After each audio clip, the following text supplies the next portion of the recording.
16,000 మంది గోపికలు ఉన్న శ్రీకృష్ణుడు బ్రహ్మచారి ఎలా అయ్యాడు?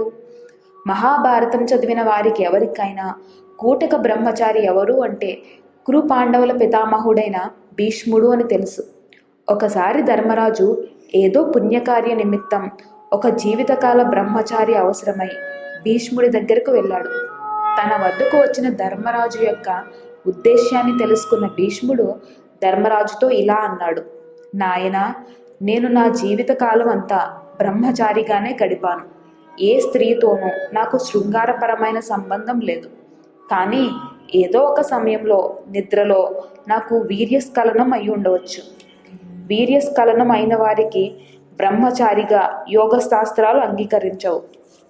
కనుక నన్ను సంపూర్ణ బ్రహ్మచారిగా భావించకు. తాతగారి మాటలు విన్న ధర్మరాజుకి దిమ్మ తిరిగి భీష్ముడిని, పితామహ, మరి నా పూజలకు పనికి వచ్చే అష్కలిత బ్రహ్మచారి నాకు ఎక్కడ దొరుకుతాడు అని అడిగాడు. అప్పుడు భీష్ముడు గంభీరంగా, ఈ భూమి మీద శ్రీకృష్ణుడు మాత్రమే నిజమైన బ్రహ్మచారి అని చెప్పాడు.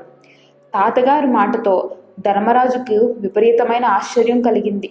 ఎందుకంటే అత్యంత సుందరీమణులైన అష్టభార్యలతో పాటు 16,000 మంది గోపికలతో నిత్యం శృంగార సాగరంలో మునిగి తేలే శ్రీకృష్ణుడు బ్రహ్మచారి ఎలా అవుతాడు?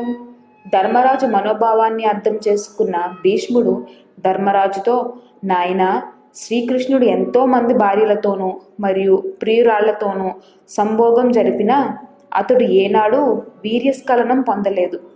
తన భాగస్వాములను శృంగారపరంగా తృప్తిపరిచాడే కానీ తాను మాత్రం తామరాకు మీద నీటి బొట్టులాగా ఎలాంటి ప్రబోధాలకు లోను కాకుండా ఉన్నాడు.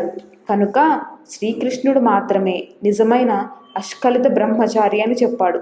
భీష్ముని ద్వారా యథార్థాన్ని తెలుసుకున్న ధర్మరాజు శ్రీకృష్ణుణ్ణి తన పూజలకు ఆహ్వానించడానికి శ్రీకృష్ణుని వద్దకు దూతను పంపించాడు. ఈ విధంగా శ్రీకృష్ణుడు బ్రహ్మచారి అని చెప్పబడింది. ఈ వీడియో మీకు నచ్చినట్లయితే లైక్ చేయండి, షేర్ చేయండి. మరిన్ని వీడియోస్ కోసం మా ఛానల్ని సబ్స్క్రైబ్ చేయండి.